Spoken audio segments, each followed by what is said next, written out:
Roxy Soxy. Good morning, Tam Tam. Los Angeles is now going back into quarantine just after they started opening everything up. And I was just about to get my toes done and my vagina waxed, and bam. It's like a dream that was just like ripped from you. I feel the same way. I was going to get my hair colored, like do the whole thing. It's like it's never going to happen now. It's never going to happen. Yeah, I was like, that stray hair down there is just going to look perfect. We're going to be hairy cave women for the next, year at least, probably. So who do we have on today? Oh, I'm so excited for this guest. So we have on Miss Sarah from the Birds Papaya. She is like done voice of a generation. She really has. She is a voice of a generation. She is like a trailblazer. She is a game changer. A light in the darkness. Yes. She is all podcaster, blogger, has 3 kids. Is the coolest. She is the coolest. She is doing it all. Like she is doing it all, and she is making huge changes like in our industry, in the world. I mean, she is really turning everything upside down, and I love it. Yeah, she's changed the way I feel about myself. So welcome, Sarah. Welcome, Sarah. Yay! Oh my gosh, that was an introduction. Also, I'm so sorry you're back in quarantine. We're in Canada. We've been like really yeah. What's the latest there? Oh, well, we're doing quite well. Okay. You're always doing quite well in Canada, by the way. We're doing quite well. They were really aggressive on shutting things down, keeping in quarantine. We have things going in phases, and certain areas get to go through certain phases. And we have a bit of a bubble system. So you have a bubble of 10 people you are allowed to bubble with. Okay. You can be in contact with. Everyone else is like masked. There's laws, like it's the law here in our area, like you have to wear a mask indoors.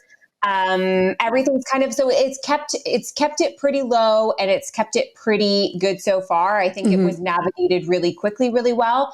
But I gotta be honest, in Canada, a lot of people don't realize our news is your news. So we're in Canada having like totally different numbers and stats while watching the Americans kind of have this journey of I just keep waiting for it to get better, and then all of a sudden it's turning a new corner. So I didn't even know you guys were back in quarantine. Yeah, I mean we're almost back, right, Roxy? I mean I feel like we were just poking our heads out just a little bit, doing the turtle,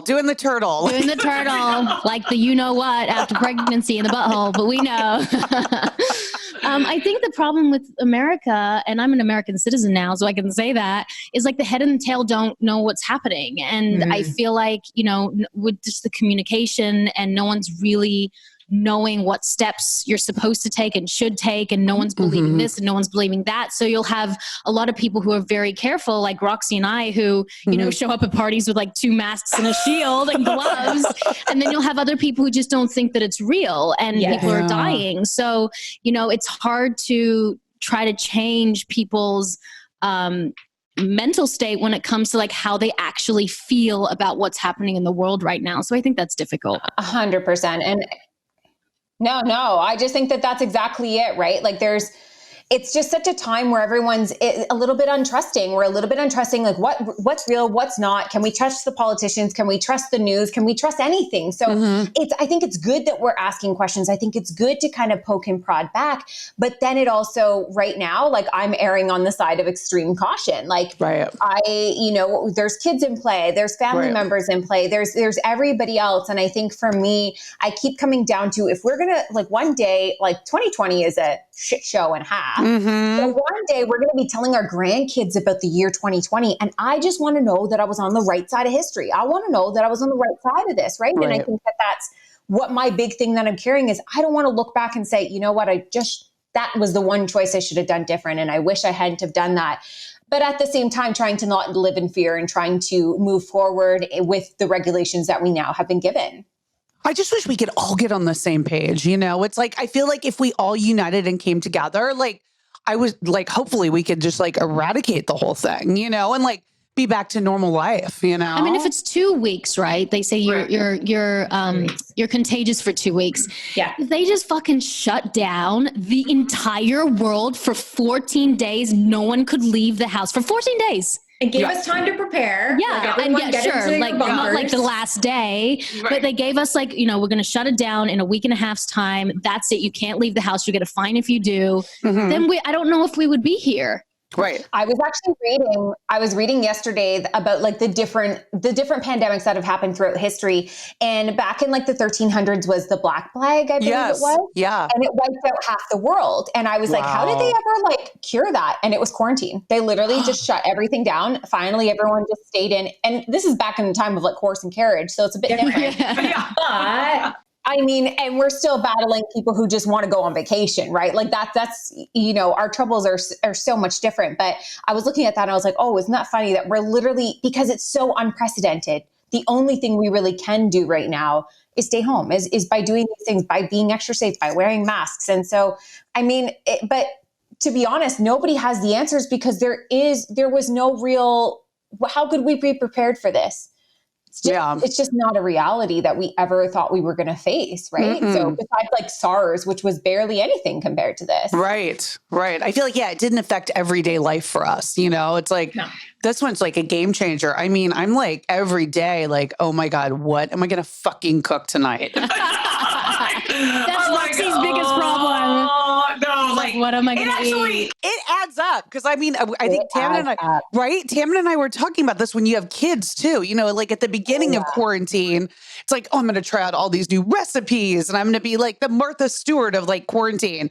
By like week 4, I was like, here's a can of baked beans, like here's some bread, like go, have at it. Cause it's just, right?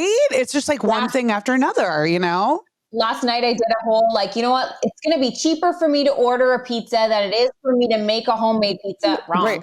By the time I ordered all of the things and like got it delivered, I was like, how did I just spend $120 on like what was supposed to like convenience? Like, oh my gosh. My house is a disaster. Like there's 5 humans that are all existing in this home at all times.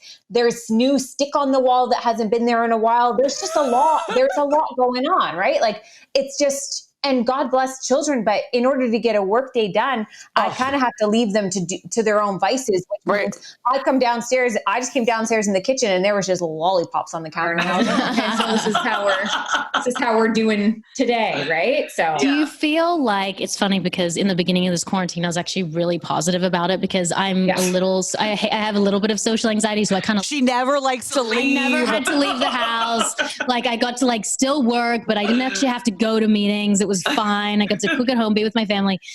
For some reason, the last couple of weeks, and I think a lot of people have felt like this too, it's starting to affect them mentally. And it's the anxiety, I think, came in the beginning, but I feel like now people are suffering the depression, the depression of this quarantine. And it's because, I think as human beings, we latch on to hope.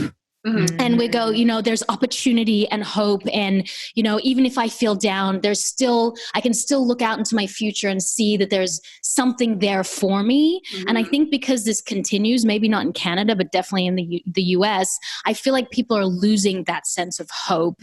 And I know for me, this last week, I've just felt really blah, like unmotivated, don't want to do anything, don't want to like get up, get dressed. And that's so unlike me because I'm such a, like I get up and go and it excites me to achieve. So it's interesting talking to other people to see like, is that something that they're starting to deal with now as we get further into this quarantine? Yeah. And I think a lot of us had that. I think at first there was like, I'm not gonna lie, it was a touch of excitement. There was like, you're like, I don't have to leave. Yeah. And I had like, it was kind of sad. I was supposed to be in Australia like the next week and I've never even been overseas. I'm Australian. Come with me next time. I heard that in your voice like 2 seconds ago, that little accent came out. I was so ready and I was so excited. So I had to come down from a little bit of like that disappointment, but there was a little bit of, wow, this is like a moment in time. And like we're all going through this together. When have we ever experienced something the whole world has been a part of in order to get better? But then that got less interesting and being at home was less fun and doing Zoom calls weren't so exciting anymore. It kind of and now it just feels a little bit like Groundhog Day, right? And it's like this weird, do we have to keep doing all these things and questioning? But I think the biggest thing for me is one of my best friends lives out on the West Coast and I see her probably every 6 weeks because work travel brings me out to the West Coast all the time. So we see each other every 6 weeks. It's been a very common part of our relationship.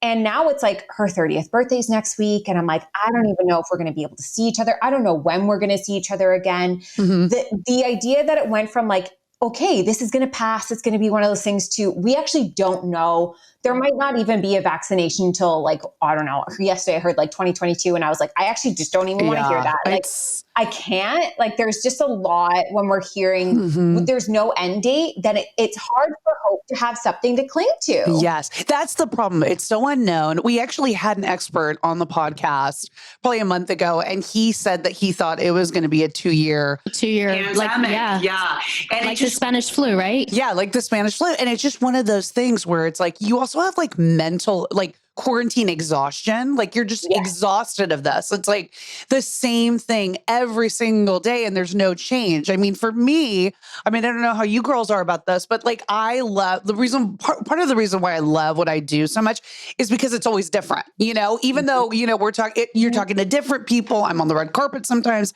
I'm doing this and that. And it's like, it's so consistent that there's never change, It's like, it's always sort of the same. It's like Groundhog Day, like what you guys were saying. And that's like that's where you get like depressed, I think. I read this article last night. Someone sent it to me. So I wanted to tell you guys, I'm not going to read the whole thing, but it says 8 signs you're mentally and emotionally exhausted. And I was like, let me see, because I'm sure that I have all of them. I always love those articles because even when I don't feel it, I'm like, oh, that's me. That's me. Yeah. Totally self-diagnosed myself. Definitely. I'm like, I definitely have this. Yeah, my I thought I ovary had does Lyme's hurt. disease. Yeah, I was like, I got bitten by a tick. I was like, oh, I'm tired because I got Lyme's disease 2 weeks ago. I knew it. The tick was the thing that did it. It wasn't the fact that I have 2 small children. And so it says you're experiencing emotionally and mental exhaustion if you're easily irritated. So I'm like, well, every damn day. If you're always feeling low or lack of motivation in your life, if you experience anxiety often, if you can't sleep properly, if you feel a sense of detachment, cry for no reason, feel dizzy or nauseous, and are constantly tired. I mean, Sarah, I think you're pregnant, so you probably feel all of it. I was like, did you just describe motherhood? Maybe the article should have been like 9 signs that you're a mother. Welcome to quarantine. The rest of the world has to experience what we have been experiencing Every damn day. Every damn day. I mean, 100%. if this doesn't give it for mothers, get like the quarantine especially, just to show, especially like the partners and the dads and how hard it is to actually be a mom. I don't know what else is, right? Day after day after day after day after day, Day after, you remember those kids that we had and we were like, oh, it's going to be so lovely. But we always have them off of the basis of support systems, off the basis of giving them to their grandparents, passing them off to school, to daycares. All of a sudden you have to sit with your kids and you're like, this is a different, time and space. I had children. I never signed up for homeschooling. I'm not a teacher. So it was a bit of a, can we drop out of school? Like, are we allowed to just drop out? Like, this isn't, I didn't. Yeah, why we paying? This is a lot of work, right? And I think the big thing that happened right out of like, as soon as everything was happening and we were shut down, I was like, you know what? This is great. I'm going to get that laundry done. I'm going to get my closet organized. I will be on top of my life because I'm not traveling. I'm not doing all these things. I'm going to be at home more. All my meetings will be online. Like, this totally changes the game. I'm going to be like such a kick-ass person. And I realized within like 2 days and like 2 hours in, I was like, just because we have the time does not mean we have the capacity. And it was like, I feel like I have to tell myself this every single day. We have the same amount of hours in a day, but now all of this busybodiedness that we have, it's just sitting in our minds now. That anxiety, everything that's going on in the world, everything that's going on in our jobs, now it's all on you. Your support systems are gone. Your delegation is gone. It's all suddenly sitting in our minds and demanding of our time, because now people are like, oh, you're at home, you're available. Like, you can't just be like, oh, sorry, I'm busy tonight. No, you're never busy. You're always at home. So now it became the time that women especially had to create boundaries for themselves and structures around their time and honoring that capacity line, not knowing where it might be. I think a lot of people started baking and making banana bread because they were like, I need to do something that's not everything else. I need to just do one thing. Like, just let me focus on this one moment of this one other thing because I can't actually cope with everything else that's going on, and how much people are just suddenly pulling at you. The world kind of went analog for a while. I think that when things like this happen, we go back to basics and everyone's like riding bikes and baking, and we're going back to like the basic human needs of just survival and, homemaking and just trying to keep safe. So it's interesting that I think we went analog. The funny thing you said about like the support system though, like in America, I don't even feel like we've even had a support system even before the quarantine, like we don't, especially here, there's no programs for moms, and there's no, we don't support the mother. We don't look after the female who's just given birth. I mean, we throw them back into the workforce 2 weeks later and say, good luck, and if you're not able to fight your way to the top with a newborn baby, then you'll be fired and you are replaceable, and that's the hardest thing coming from Australia to here is, in Australia, I think it's 6 months. I might be talking out of turn, 6 months, maybe a year where you get paid to stay home with with your children. I mean, we don't get anything. I don't even think, especially our jobs, which are freelance, Roxy and I, but we get nothing, like there's no payment. But even if you're from a company, it's a couple weeks, like you don't get the support. So no wonder, there's such huge statistics of mental and emotional well-being that's just gone downhill, like we don't have that support. It's complete burnout. It's burnout. Yeah. Also too, it's like when you are your own business, like we all are, it's like everything rides on your shoulders. So you have this weight on your shoulders, but you also have like guilt because you're being like stretched, like, the business, like you're being stretched by your business, you're being stretched, becoming a new mom. And it's like this tug of war inside. And it's like, we had somebody come on the podcast recently who said that she had 5 kids and she never took a maternity leave, not for one. She was working in the hospital while she was giving birth. So it's like I don't know where that line is, right? I guess for some, they just go, and it doesn't stop or, And you burn out. And what happens is then you're not a good parent. Like I read something that said, if you do not take care of your emotional and physical health, you cannot show up and be the parent that you want to be for your children. And I totally believe that. This last week, I've been an asshole to my kids, not really an asshole, but I've been short and snappy. And,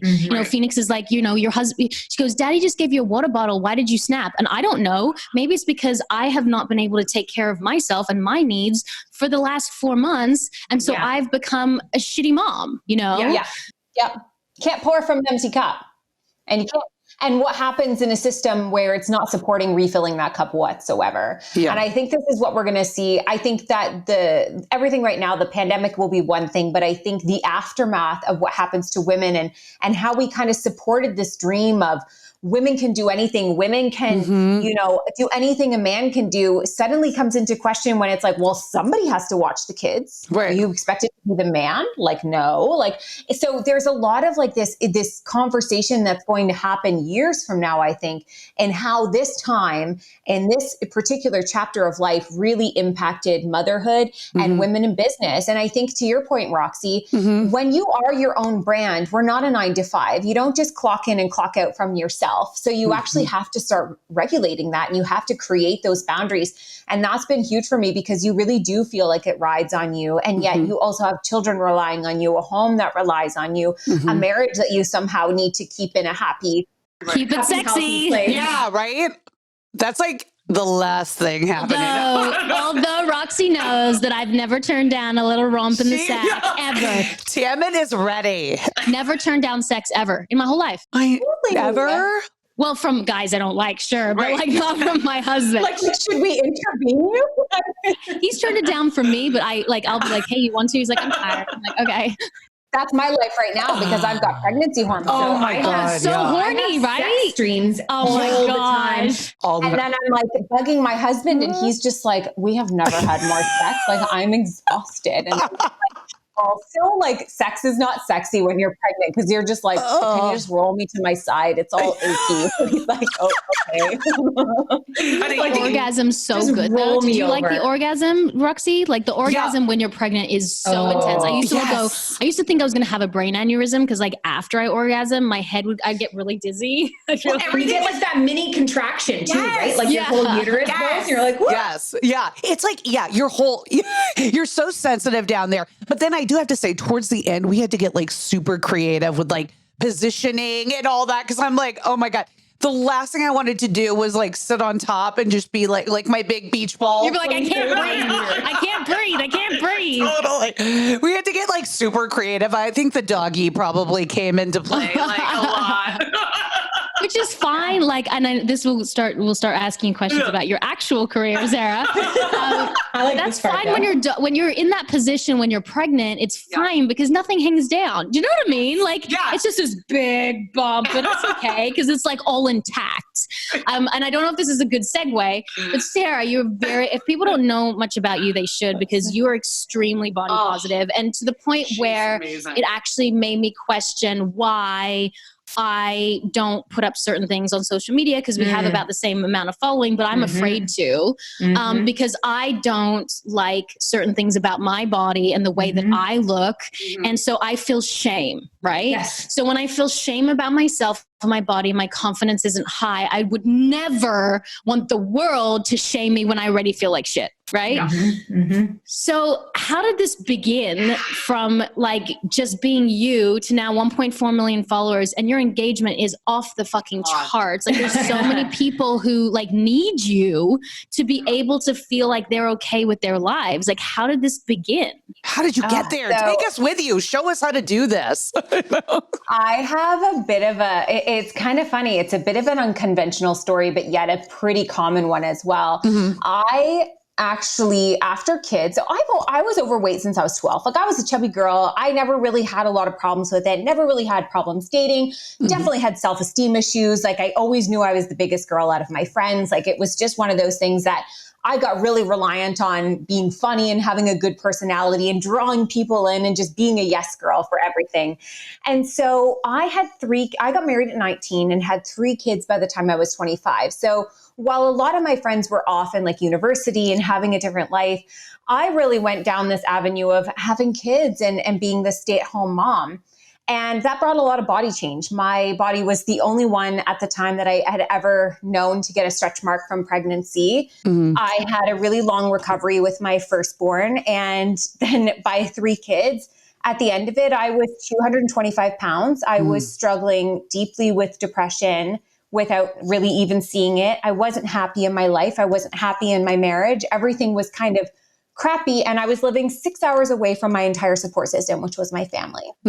So we moved back home, back into my hometown of Guelph, Ontario, Canada. And it was just like an hour and a bit out of Toronto to give context to where I am. And so I came back to my hometown and suddenly I was like, oh my gosh, like I'm in this bigger body. I don't want to go in public. I don't want to be seen by like my friends and by people that I grew up with. Like I'm even more ashamed than I was growing up in high school and feeling that pressure. And then somebody posted a picture of me at a baby shower on Facebook and it broke me. And that day I was like, that's it. Like I'm done. I'm done hating my body. I'm done feeling like this. I'm done having kids. So it's just time that I take back my life and I do something about this.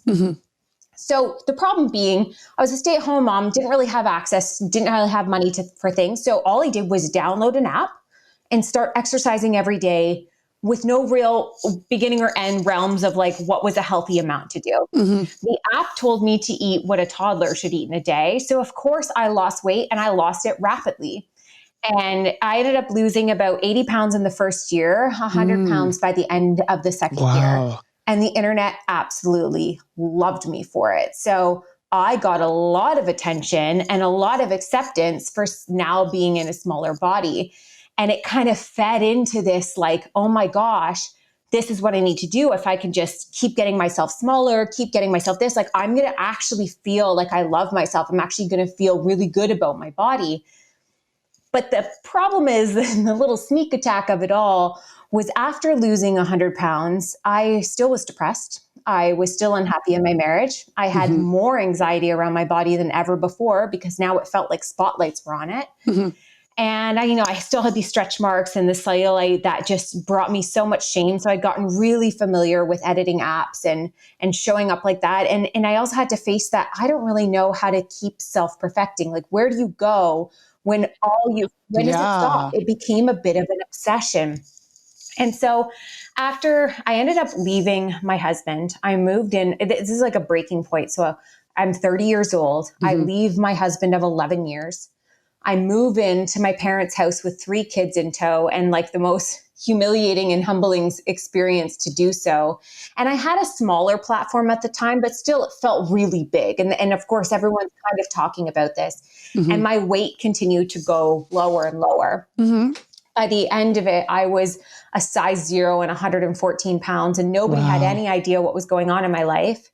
And all I heard every day was, congratulations. You look so beautiful. And you're feeding into that, right? Like, just fed it. And I had to, and what's really interesting about all of this is my sister is actually a 10-year anorexia bulimia survivor. So I was aware of eating disorders. And I could see them in other people. I was trying to be a support system to her growing up. And then to suddenly I remember when somebody talked about just like eating disorders, and I was like, no, like I don't throw up after meals. Like I eat, like I'm never one of those things.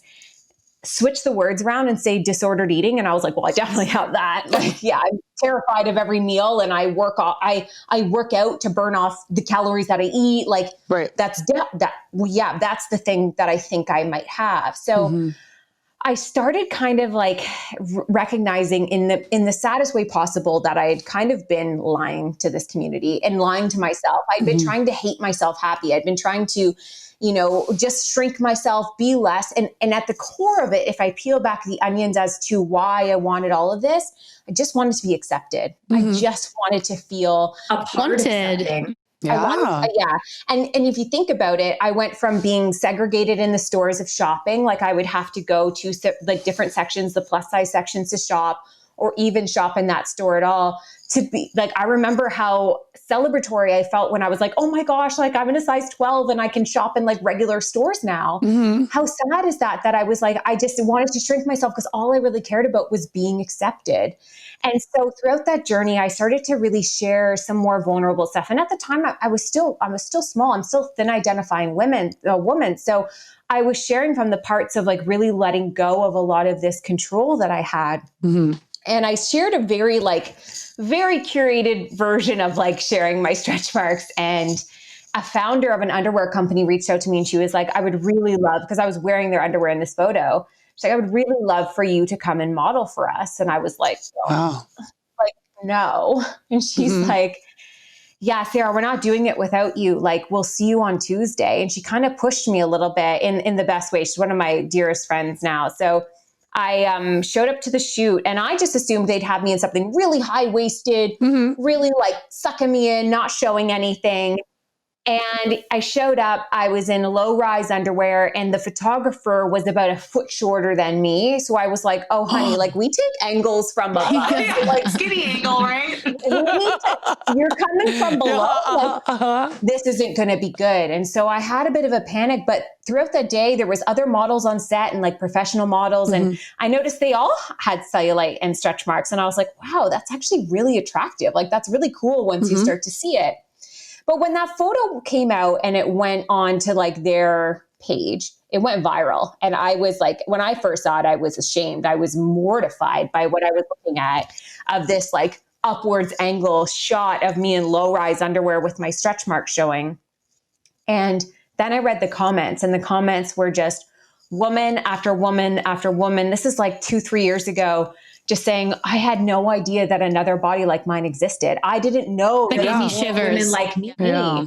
And it was just thousands. And I'm sitting there going, wait, what? Like, I thought I was alone in this. I thought I was the only one. I thought I didn't even know that other people like me existed. And I realized, coming back to your point about shame, shame is like a secret that once you tell it, it loses its power. Mm-hmm. And I realized after this moment, this most vulnerable, intimate part of me, my stretch marks that I had carried so much shame around. I had worn t-shirts in the bedroom. I never wore a two-piece bathing suit.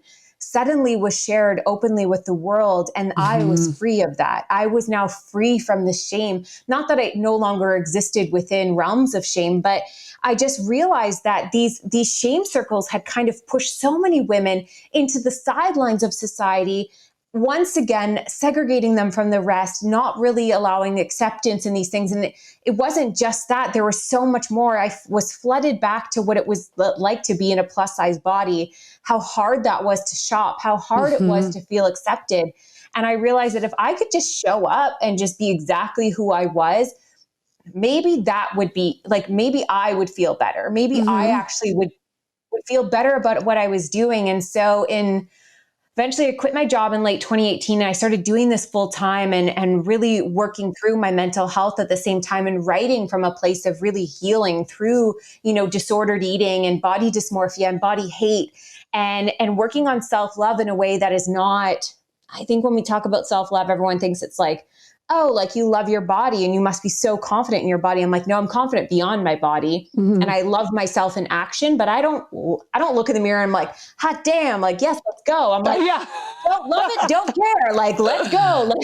Let's keep going. How can we be confident beyond our body? So I started just showing up that way. And in 2019, my community was my biggest backer. They were just so into what we were talking about and what we were sharing, and just really perpetuated that message by sharing my content. And the more it got shared, the more things that happened. And I grew about close to 1 million followers over a span of 12 months. So after working as like a side hustle blogger for over a decade, now I'm 12 years in and doing this full time and doing it by doing it right, by being authentic, by doing it in a way that was real and true and gritty and raw and authentic. So yeah, that's the longest elevator pitch you'll ever hear. So good. We live, as we all know, and we see it every day on social media. We live in a world of filters and Photoshop and Facetune and all that. Yeah. Was it scary to kind of let go and just not use those things anymore, knowing like, you might get certain reactions from people or even brands, that sustain you at times? Like, what was your thought on that? Well, the one thing that I really recognize now is I can't actually look back at my pictures and tell you what's real and what wasn't. A lot of times they were so altered that I don't even know what was real anymore. And so when you start to recognize like, that wasn't even reality. Like I don't even have memories documented of anything true. Like I used to like literally expand the size of my eyes and like I like tailor my nose down. Once you get in there, it might start with just smoothing out a little bit of cellulite or just making your stomach look like it's not bloated. It starts to get like, oh, but then I can do this and then I can erase that, and it gets really, really up close and personal, and it just kind of goes down this path. So I think in the efforts to share and to really be somebody who would lead in that way, I had to kind of allow those angles. And part of that became some of my storytelling is that women, we kind of hide in our clothes and we hide in our bodies so often, but what is the reality when we strip this all down? And I wouldn't tell everyone like, just share your stomach, you're going to feel better about yourself. But if I can be one person that's like, this is actually real, and I know it is for so many, like that's okay with me. It makes me feel better that I could do something in a vulnerable state that maybe just triggers something in somebody's mind to say, I'm actually worthy of going to the beach too. I'm actually worthy of like having sex with my husband and being held. Like I'm actually worthy of wearing a two-piece if I want to wear a two-piece. And so I think just the kind of core ethics that I've been really trying to carry forward and looking at my daughters and knowing that I don't want them to start altering their bodies. Like, I think when you start to look at yourself as an external being, and when I look at, my childlike self and looking at her and saying like, I don't want her to change. Like, I don't want her to constantly be fixing herself. And, like when you think about the people that you love and in your relational world, think about the top 5 things that make you love them. And you realize their body doesn't even land on the list. So why do we walk around with these conditioning factors of, oh, I need to do this to be lovable. I need to be this to be lovable. We are so much more than that. And so I think it just became increasingly while difficult. Like it took me a while to actually like let go of bad photos and let go of like, especially when you social media being tagged in certain things or being at events and like you see the camera and you're like, huh, like you're just so hyper aware. I've just slowly gotten myself to a place where my confidence is just beyond what my body actually looks like. And like bad angles exist on all of us. And so just really accepting that and wanting to show women that there is no good or bad angles on us. Like there is no good or bad bodies. So if we take the morality out of it, where does that leave us? And it leaves us with a whole lot of beautiful facets of being. So that's kind of what I try and do. I mean, listening to you, like I wanted to cry because I thought, wow, I mean, your story is identical to my story. Like identical. I was 200 pounds, lost all the weight within a year, and then was on a huge TV show in Australia. And it was on like 100 magazine covers by the time I was like 21. And so I thought that the only way to be successful and wanted was to be thin. So then didn't happen to you, but your sister, I developed severe bulimia. From the ages of 17 to 24, I would throw up. I mean, we haven't talked about this on the podcast. I would throw up like 10 times a day. I lost 2 teeth. I ruined my stomach lining. I lost relationships. I was a liar.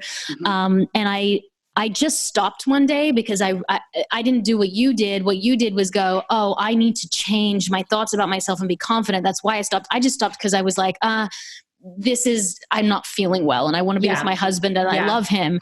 But I don't think I ever, my husband would say to me, well, you never went into treatment. And I was like, well, I don't need to go into treatment because I'm fine.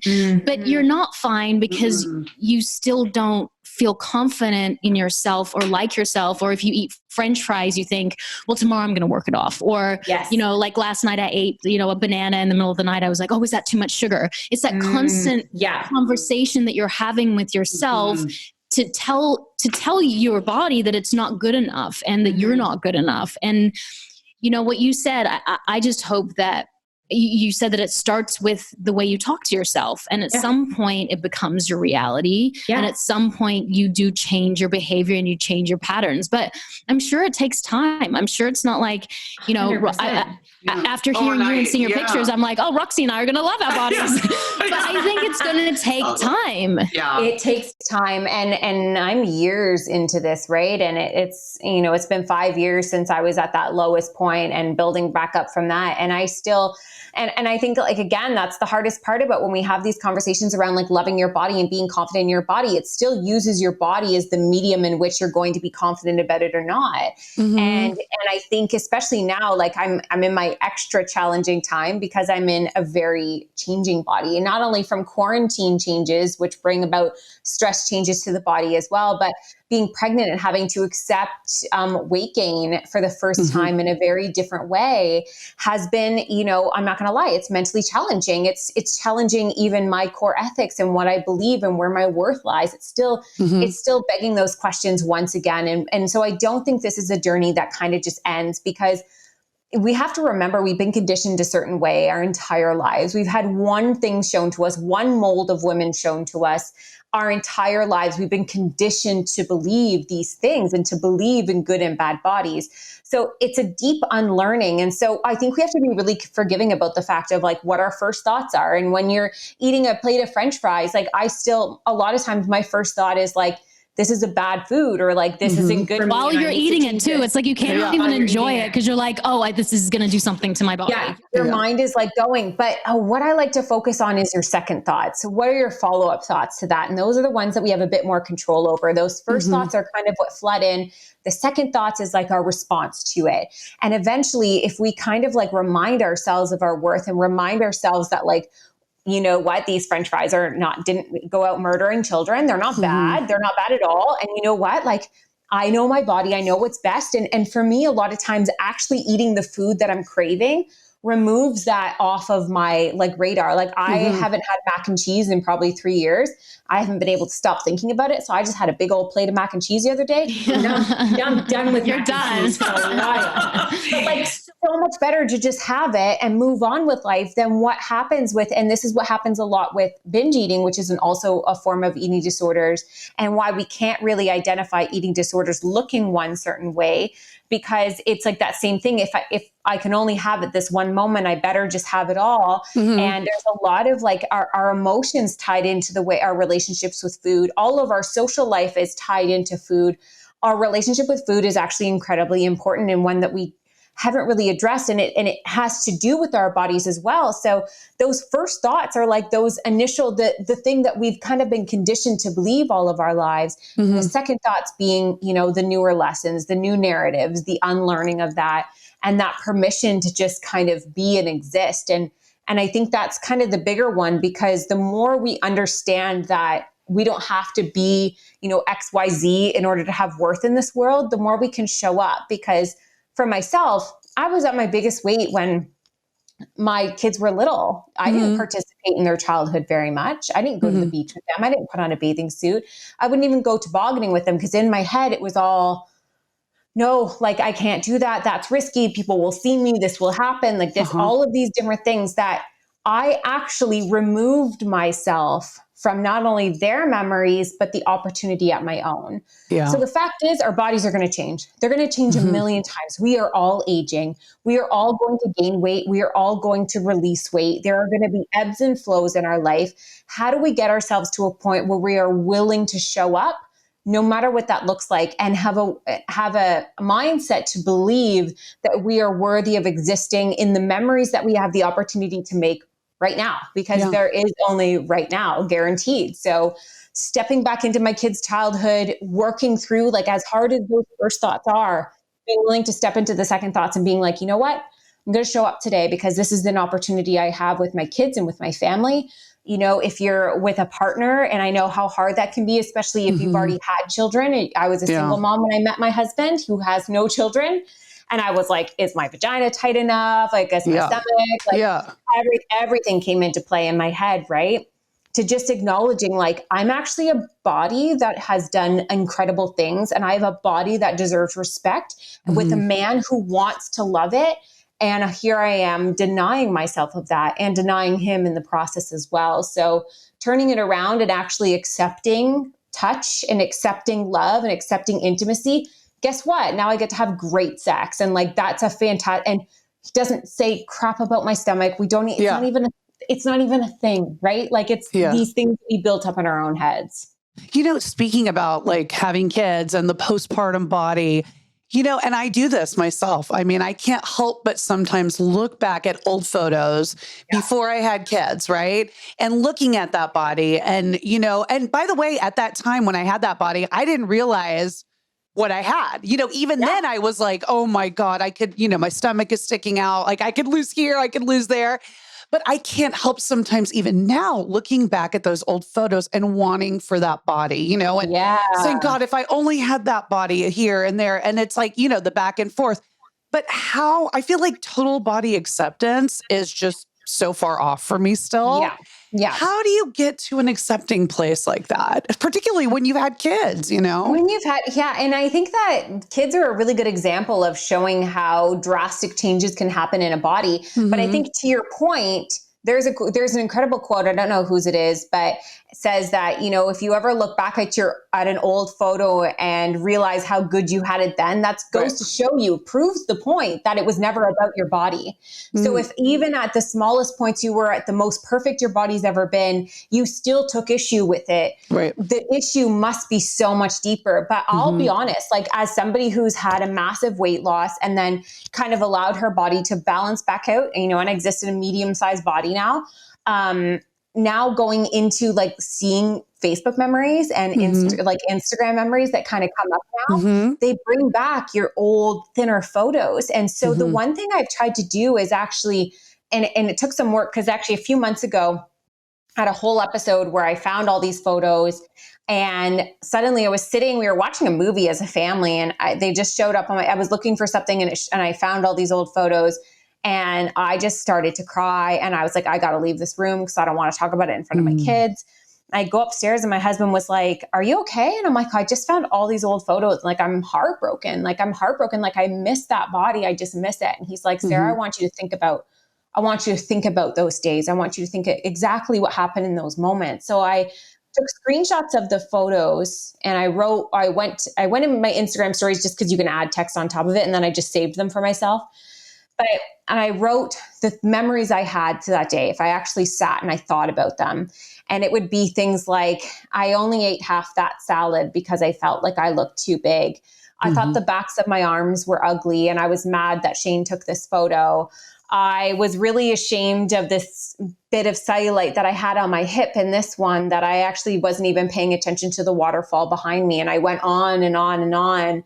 And then all of a sudden it was like, wow, this is the difference. Because while I might ache and mourn that and grieve, and I think grief is a good word to use when we've had change, when we've had loss around our bodies. I think it's okay to say it's grief. But more so now can look at the comparative of, I can grieve that body, but now existing in this body, I actually eat the meal. I actually enjoy the conversation I'm having. I'm actually looking at the waterfalls and not looking at my hips, and I'm living and I'm actually existing in my life again. But those old memories like that, it's part of a grief journey. It's part of like what you kind of have to navigate and you have to kind of work through is allowing yourself that grief. Because I think if you just try and bypass it, it's never going to work. You actually have to sit with those feelings. So I'm really glad that day, as hard as it was and as recent as it was, I sat with it and I brought back the reality to those images, because it can be really easy to just look at a picture and be like, gosh, that was the best time of my life and I didn't even appreciate it. And it's like, but wait, how did I actually feel then? And what was the reality around that photo? And sitting with those feelings really kind of allowed me to grieve and mourn and move on and respect my body for the evolution of her. This might be a controversial question, but do you think it was easier or harder for you to be able to be so open because of how beautiful you are? Right. I know that sounds like a strange question, but do you think that because you're so beautiful, it's like, well, I can show my body because at least I'm stunning, right? Or do you think it's harder because people perceive a person who's attractive to then be attractive? Like well, that's a weird word for people to be a certain size and a certain look in the world if they're beautiful as well. Does that make sense? And I hope that wasn't No, it's not offensive at all. I think that makes a lot of sense. It's something that I recognized a few years ago, because in societal standards, I actually have the face of like the perfect standard, right? And so I realized quite early on that because my face looked a certain way, people would be more willing to accept my body and to accept me and to hear me. What do you do with that, right? And I think my bigger message is we have been conditioned to see one type of beauty. There is a reason why the Ashley Grahams of the world are way more accepted, because she has a chiseled jawline and a gorgeous face. Yeah. We don't care what her body looks like. We're like, that's not what we came for. We just looking at your face. I don't really care. Like, I can just stare in your eyes forever. Right. But for me, what actually happened and what I found was the biggest shift for myself was to follow women that looked nothing like me, which was a huge challenge, because I recognized when I looked through my Instagram feed, I literally only followed women that looked like me. Even if they were talking about their bodies and stuff in a way, they still had pretty. They're still pretty, really right? pretty. Yeah. So I started following women that looked nothing like me. And suddenly I started to find a lot of the differences more beautiful. And even if I have fallen into the category of being more stereotypically pretty in my face, and that still kind of draws the masses for listening, my own self, I've actually really gotten very attracted to different types of women, different looks and stuff like that. And I think that as a society, that needs to be our bigger push, to give this spotlight to how diverse beauty is. And what is beauty? Right. What is beauty? Like, it is a bit of a social construct, right? So, but I'm not going to lie. I do think that, and I've said it to my husband before, I'm like, it makes me feel a little bad sometimes that I know I'm being listened to because of how my face looks. However, also people will sometimes say to me, well, it's just not the same thing for you because of how your face looks. And they'll kind of invalidate your story a little bit as well. So I think it's a little bit of both, but I think this is the same thing when we're talking about race issues, right? Like I'm a white woman, I will be heard. We know this. We know that like white voices are heard more, given more opportunity. It's what we know as white privilege. What do you do with that? What opportunities are you giving to other? How often are you passing the mic to people who maybe don't have the same, for in this context, the same conventional beauties or the same conventional things, but have the same thoughts, the same narratives, better messages, some really, really strong things to be talking about.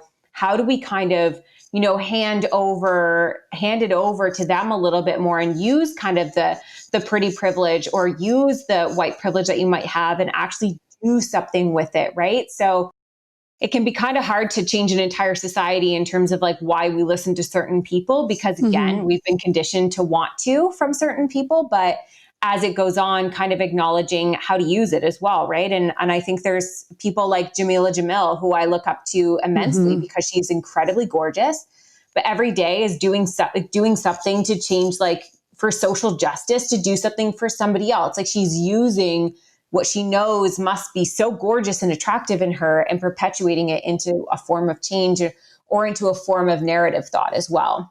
Yeah, it's like using it as a powerful tool, really like putting your force behind it, right? Yeah. But I will say too, like in terms of like the classic, like a lot of people say to me, like, if you're so self-loving, like, why do you still wear makeup and why do you do all these things? But I think self-love and the acts around them, it's so personal. It's right. I can't for the life of me explain why. Like when I had kids and they were little, I never wore makeup. My hair was wet in a bun every day. I never really cared, but I was also really suffering with depression and stuff. So when I was coming out of that, I realized that when I got up in the morning and I did my hair and I did my makeup, my attitude actually changed. And I think I gave credit to the makeup. I gave credit to makeup making me feel more confident, when what it really was this moment with myself of, you're worthy and I love you. Here's some self-touch. Let's accentuate those cheekbones, honey. You're on fire. Like, love those eyes. Like, I took back the power from which I thought I had given to makeup for so long. So when I take it off at the end of the day, my worth doesn't go with it,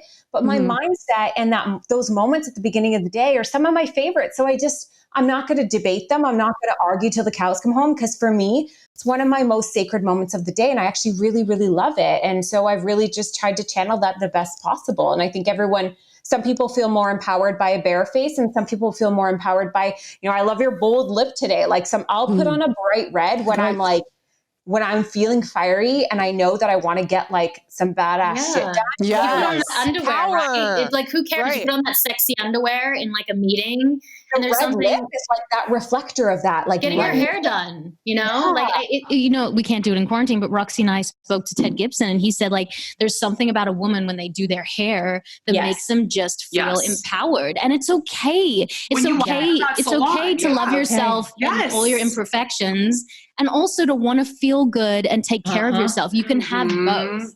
But think about it. When you go get your hair done, we immediately think about how many women will go and take a selfie right after they've gotten their hair done. Oh, yeah. I actually like to go deep dives on things. So talking about the selfie, when you take a selfie, like that is actually like, if you can take a moment, why you feel so good in that moment actually is really eye-opening. So hair is a big one. You go and get your hair done, you get in the car, you take a selfie, you're all about it. And you give the credit to your hair looking really good. And probably it does look really good. You've just gotten it done. But you don't give into the fact that you just invested time and money in yourself. You've probably sat there and had somebody put hands on you, speak into you, ask you about your day. So here we are, and we feel so good about ourselves. And we're like, it's because I got my hair done.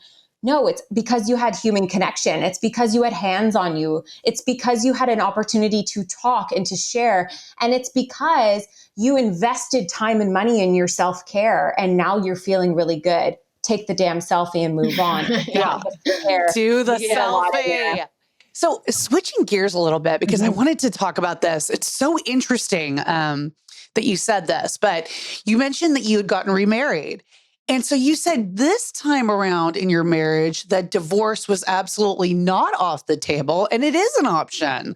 Absolutely. So as we know, and we're so conditioned to like the opposite, right? We're so conditioned to say that you never want to get divorced. That should never be a thing. But why was it different this time? Well, I think in my past marriage, we had very early on, and this was me speaking, we had a very conservative style marriage. And, he worked and I stayed at home and raised the kids and so we openly always said like divorce is not an option. It's just not an option. Mm-hmm. But when things went awry, suddenly that felt like a cage. Divorce wasn't an option. So what happens now? We can only kind of work through it. And then in working through it, things weren't getting better. And it was kind of stuck in this cycle of feeling caged. And so my husband is actually also divorced. He was married in his early 20s as well for a shorter amount of time, but we both have come out of big relationships. And I felt for myself, having PTSD and struggling with anxiety and depression, I wanted the option, and we openly talked about it. And what I love about it, and what people think is like such a negative way of looking at I love it. relationships, to me, I'm like, do you realize what this means though? This means every day we wake up and we know divorce is an option, but instead we choose to be here. So waking up and looking at my husband, knowing that we know what it's like now. We know what it's like being in a circumstance, never seeing divorce as part of your life, suddenly having it there. And now knowing that as individuals, we should be respected and supported. And as individuals, we have the option to leave, but look, here we stay. Look, here we fight. When we fight because we want to be here. We fight because we don't want the divorce, but we know it's an option. It's always going to be an option. And it's made our marriage really strong, I feel. It's made me feel very safe within my marriage. I think that's the word I kind of come home to the most, is that I don't feel caged. I feel free in this relationship. And that's something that I think I hold so dear. So yeah, it's 100% an option, but it ends up making us choose it every single day. Too many people who are unhappy stay together for the children and for other reasons. And even Roxy and I were saying, like, it's so much better for two people to be living a happy life than two people to be together for the children. And that's what your kids witness, you know, they witness that sense of love, which is not healthy for them. And then they go on, and because that's been their role model, they mimic that into their next relationships and think that sense of communication or miscommunication and not having love is what they're going to now emulate into their next relationship. So I think that's wonderful. I mean, 13 years for me, and marriage is hard and you have to fight for it. And especially after kids. And that's the thing that you're about to have a new baby. And they say that within that first year, both my babies with my husband, that first year, we were like loggerheads. There's something with the lack of sleep that reduces hormones, you into a child. Hormones, throw in like, you know, the new freshness of a new human being and try to figure out that dynamic with your other children. It's that first year. And I wish women and mothers talked about that more, about marriage, because that comes back to shame. You think that, oh, if I'm not doing well in the first year, there's something wrong with me. But if everyone said, well, everyone does that in the first year, because it's like throwing a wrench in it all. You know, you're going to have to, you have to figure out new patterns, and you have to figure out new ways of communication when you're going through what you feel like is war. But people don't talk about that. It's one of the toughest times in life. And to speak into what it is for children as well, I really thought that when I was staying married that I was doing it for the kids. And I thought if I just fall on the sword, nobody gets hurt. I'll be the only one that feels this pain and carries this burden.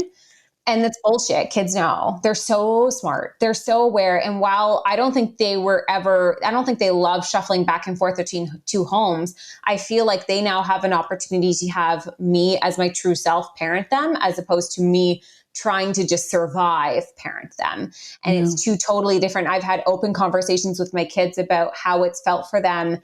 And they've been really honest about the fact that they're really glad that they're actually at the end of the day, really glad that this happened this way, and that we have this new chance and this opportunity. My kids, like, it's funny now watching them witness a loving relationship between my husband and myself, because like, he's not their dad, but they just adore him. So when we told the kids, like, we were pregnant, my son was like, wait a second, like, when did you guys have sex? Like, when did this happen? Like, so happy for us. And I was like, I wasn't ready for that side of it. But he genuinely was like, oh my gosh, this is so great. Like, when did you guys, like, when did it happen? And we're like, not having that. What position? Like, what? You're like, no. What? You know, like, you're absolutely, We've been honeymooning. Like, my husband and I, we've been honeymooning with having kids. And now we're about to throw a newborn into the mix. And I think like, I'm grateful in a way that it's my fourth and that I've kind of gone through it before, but I'm a little bit nervous. Like, I think selfishly that our first reactions were, oh my gosh, we don't get to go on dates anymore, and we don't get to do this anymore. And we felt all these things are going to be stripped from us, and we're going to be really tired and all of that. But just kind of understanding and giving a lot of grace to the fact that you go through body trauma, your life just changed like crazy. Everything's different. How can we have so much grace within that period? And so I think I've got a better head about myself this time than I did in the last ones, which I just thought, okay, you have a baby, you snap your fingers, your body goes back to normal, your marriage is awesome, everything's great, you feel amazing, and you have a cute baby that you post on Instagram. Right. That's the way it goes. That's the way it goes. Yeah. Work life, mom life. Yeah, You know, exactly. breastfeeding at the photo shoot. I love those pictures. I'm like, maybe like a 1% looks like that, but most of the others are like vomits all over you, you're crying, you're like, fuck you, your husband. Let's take pictures of that. Yeah, the real. You know, you mentioned like the kids before, like in your previous marriage, and you're absolutely right. I totally agree with you by saying, you know, they shouldn't be the collateral damage and like sort of, you know, the reason why you stay in these relationships if they're unhappy. So at what point did you know that you were done, like with your past relationship? Yeah. So when I talk about falling on the sword and how I would just hold that pain, I've been open about the fact that there was one day I just thought as long as I could do this, I could carry this all. It'll be good for the kids. It'll be good for everyone. We'll keep the house. Everything will be fine. Nobody has to have anything change. I'll just carry this. And then one day I remember waking up and I opened my eyes and I just was sad that my eyes opened. And I just thought, I just didn't want to wake up. Like, I don't want to be here. I didn't necessarily see it as suicidal, but I just didn't want to exist. So it just got to this point where I was like falling on the sword, but I was legitimately bleeding out and dying. And I don't even know how many days my kids would come home from school and I was just like numb and sitting on the kitchen floor, just trying to keep it together. So to hit that day where I open my eyes and think, I wish that hadn't happened. I wish I didn't wake up today, because now I have to face it. Now I have to deal with it. I have to exist again. It's not a way to live. And it catches up with you. And this is like with therapy and actually my therapist broke up with me because she was like, she legitimately dumped me because she was like, you know everything you need to do. But can I borrow her? Please, can you send me her information? I ended up going back to her this last year and I sat in her office and I thought, I'm just going to go in and I'm going to update her and I'm going to let her know. And I got in that room and I sat there and I cried and I cried and I cried. And I said, like, you gave me everything that I needed. You instilled in me that I could walk away, that I could do all these things, that I had the support systems there if I needed it. It was all available.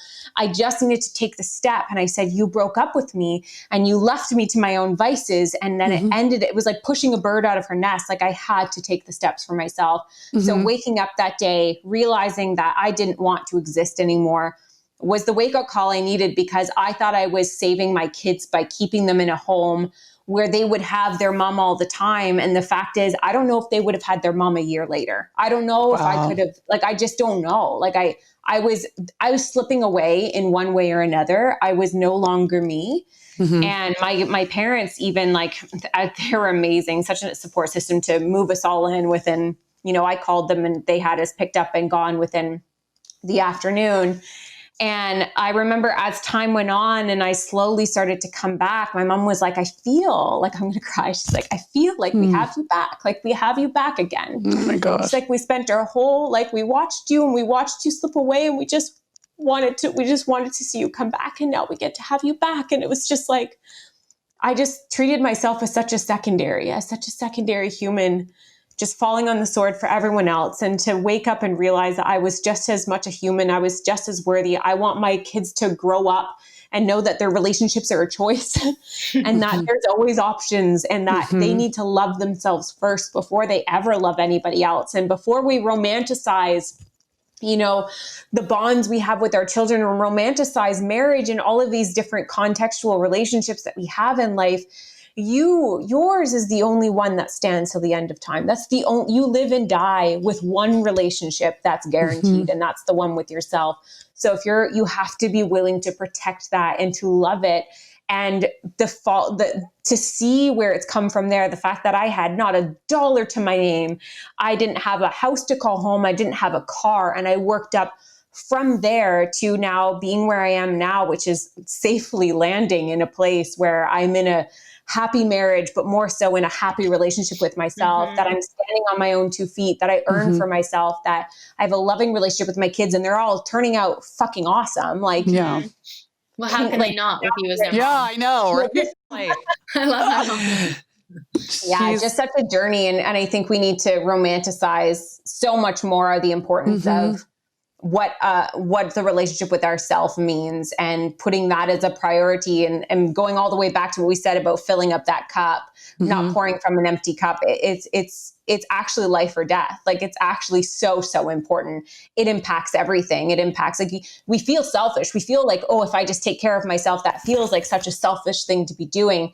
But at the end of the day, when you're at your best, you're a better mother, you're a better wife, you're a better friend, you're a better employee, you're better in every other aspect. So how do we take care of ourselves? How do we, for many people, parent themselves? You have to like kind of go through that, romance yourself, love yourself. And it doesn't look like bubble baths and shit all the time. And a lot of times it looks like having really hard conversations, and it looks like therapy classes, and it looks like doing things that you just never knew that you'd be doing because it was just really good for you. And yeah, so. Well, it's also imparting it on our kids too. You know, it's like transferring all of this wisdom and knowledge to them. And then we are all raising girls too. I mean, boys also the same, but boys also. But I feel like, you know, because maybe it's because we do have, daughters, is that you are a woman, and you know what that feels like coming up as a woman. So like, what are some of the best tools that you're teaching your daughters for self-acceptance and for body love and to know their worth? Yeah, well, we know the stats, right? Like the society conditions boys just as much as it does girls, but girls receive it a lot differently. So their weight will be a really big number that they carry with them. So a big one for me, I actually realized once I was weighing myself that whether the number was higher or lower actually determined my mood for the day.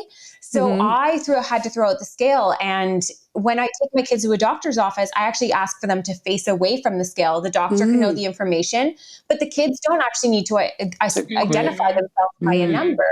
So we really have worked on things like that. I had to really check myself on big time the way I talked about myself, because the first words our kids ever hear are our own. We're their first narrators. We're their biggest influencers. So how we speak about ourselves, speak about our foods, talk about things, it can be, while sometimes I think it's really good to acknowledge sadness and acknowledge hardships, I don't think it's good to be saying things like, do I look fat in this? Or, oh, I can't eat that, that's bad. And these were normal things that I was saying all the time. So I kind of had to unlearn a lot of the language I was speaking around them.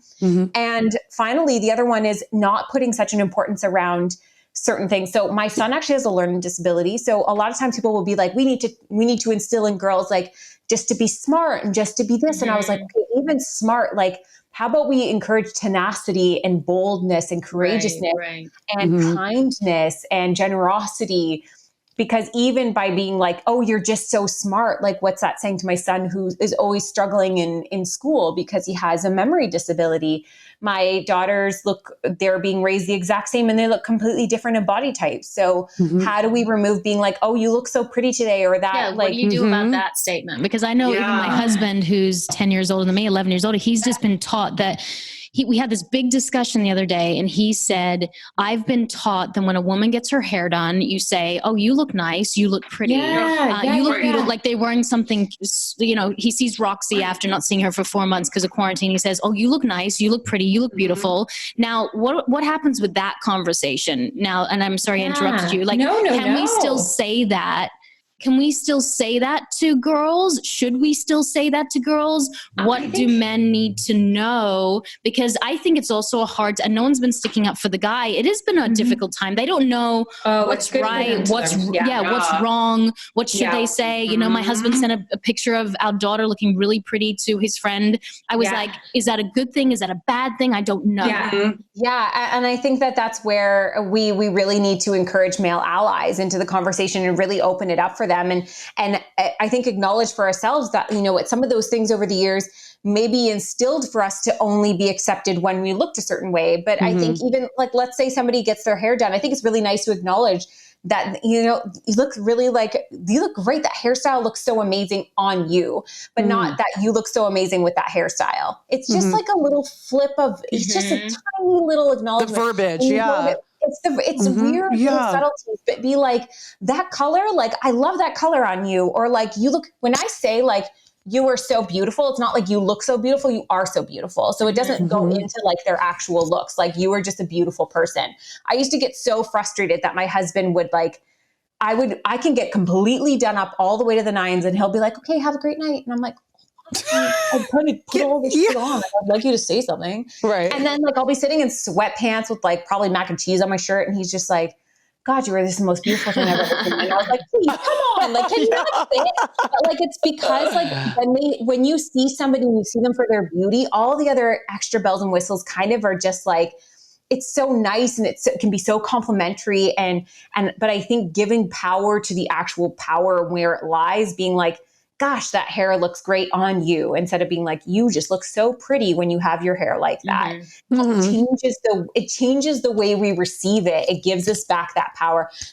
I'm kind of still on this journey, because when I first, we're going back 5 years, I was still like actively pursuing massive weight loss. So the verbiage I have around my kids has changed like exponentially. And we also have to be willing to navigate it when other people's narratives come into play. Like, regardless of everything I've said at home, my daughter was still called fat at school, and we still had to navigate that. Like, but then immediately fat was an insult. And I'm like, okay, but fat's just something on your body. Like, that's actually, there's no like moral badness to fat. Like, it's okay. Everyone has fat on their body. Like, it's like, don't even, but it's also hard, because I remember being called fat when I was in the 7th grade. And like, it's like trauma in my brain. It's there forever. I can't get rid of it. And it like gets seeds, plant seeds that grow bad trees. Right. So I think it's important to acknowledge that some of these words have really hurt us, and how can we navigate them? How can we instill different things? I think I've learned a lot about, there's a company in Canada, they're called Love Powered Co. And they have these affirmation cards, and the affirmation cards actually talk about things that have nothing to do with like external factors. So it's all about like your strength and your beauty, and like you are safe, and you are this and you are that. And I thought it was kind of a load of crock until I used them on myself, and found myself like bawling every single time I was doing it. Cause I was like, I am these things. They have nothing to do. Like these cards have nothing to do with what I look like. Like I inherently I am these things, and just acknowledging. And so I think understanding, and I read something yesterday that like 80% of our thoughts are negative. So those 20% have to be really fucking positive. They have to be really, really good. 95%. Yeah, right.